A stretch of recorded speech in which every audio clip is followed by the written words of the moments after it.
Hi friends, good afternoon, welcome to my channel.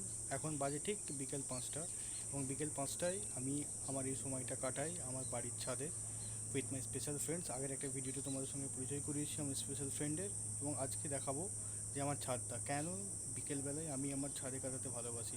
Mental relief পাওয়া যায় সারাদিন খাটাখাটনির পর, একটা হেকটিক স্কেডিউলের পর যখন আমি বিকেলবেলা আমার ছাদে আসি, আমার সারাদিনের ক্লান্তি দুশ্চিন্তা সমস্ত কিছু দূর হয়ে যায়। একটু প্রকৃতির সঙ্গে, প্রকৃতির মাঝে নিজেকে মেলে ধরি, প্রকৃতির সঙ্গে কথা বলি এবং টাইমটা তাদের সাথেই কাটাই। দেখে নাও আমার ছাদটা, তোমরা একটু দেখে নাও। এই দেখো, দেখে নাও, এটা হচ্ছে আমার ছাদ, আমার বাড়ির ছাদ। আমাদের বাড়িটা অনেক পুরানো বাড়ি, প্রায় 75-80 ইয়ার্স পুরানো হবে, পুরোনো আমলের বাড়ি। তো দেখতেই বুঝতেই পারছো তোমরা দেখে যে ছাদটা বিশাল বড় ছাদ, একান্নবর্তী পরিবার। এবং জাস্ট দেখো চারদিকটা দেখো, জাস্ট ছাদের চারপাশটা দেখো, সারাউন্ডিংসটা দেখো, আর জাস্ট এটা দেখো, ভিউটা একবার দেখো। উফ, মারাত্মক। তো বিকেলবেলা আমি যেখানেই থাকি, বিকেলবেলা যত আমি ব্যস্ত থাকি না কেন, যত কাজে থাকি না কেন, যদি বাড়িতে থাকি, একান্তই বাড়িতে যদি না থাকতে পারি সেটা আলাদা ব্যাপার, যদি বাড়িতে থাকি তাহলে আমি কখনোই এই ছাদে আসতে ভুলি না। সমস্ত just look at a view, look at a nature, সে কীভাবে নিজেকে সাজিয়ে রেখেছে আমাদের জন্য, আমাদের মনের প্রশান্তি দান করার জন্য। এই এই এই দৃশ্য সত্যি, এর থেকে মনোমুগ্ধকর দৃশ্য আর কি হতে পারে।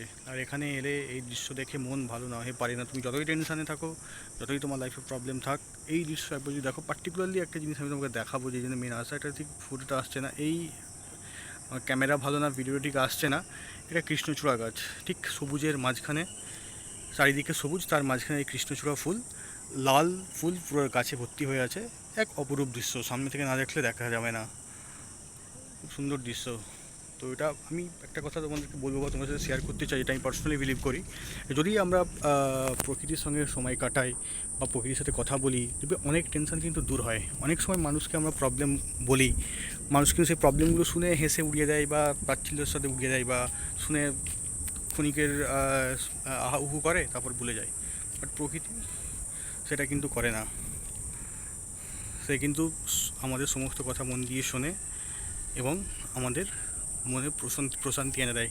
তো আমি একটা অ্যাডভাইস করব প্রত্যেককেই, যে আমার ভিডিও দেখো বা দেখছো, তারা কিন্তু কিছুটা সময় হলেও দিনের প্রকৃতির সঙ্গে কাটানোর ট্রাই করবে, প্রকৃতির সঙ্গে কাটানোর চেষ্টা করবে। তারা কিন্তু মনে অনেক রিলিফ পাবে।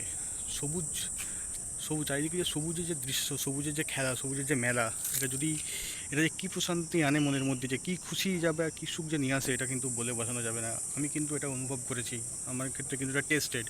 যে প্রকৃতির সঙ্গে সময় কাটাও, প্রকৃতির সঙ্গে টাইম কাটাও, প্রকৃতির কোলে বড় হয়ে ওঠো, প্রকৃতির সাথে, প্রকৃতির সঙ্গে মিশে বড় সময়গুলো কাটাও, তাহলে কিন্তু লাইফে অনেক স্ট্রেস প্রবলেম দূর হয়ে যাবে। আজকের এই শহুরের জীবন, আজকের এই ব্যস্তময় জীবনের মধ্যে প্রকৃতির এক চিলটে দেখা, প্রকৃতির সঙ্গে একটু কথাবার্তা, একটু আলাপ পরিচয় কিন্তু মনে অনেকটা প্রশান্তি দিতে পারে। পারলে তোমরাও কাটিও। তো আজকে আসি, আজ এটুকুই বলার ছিল।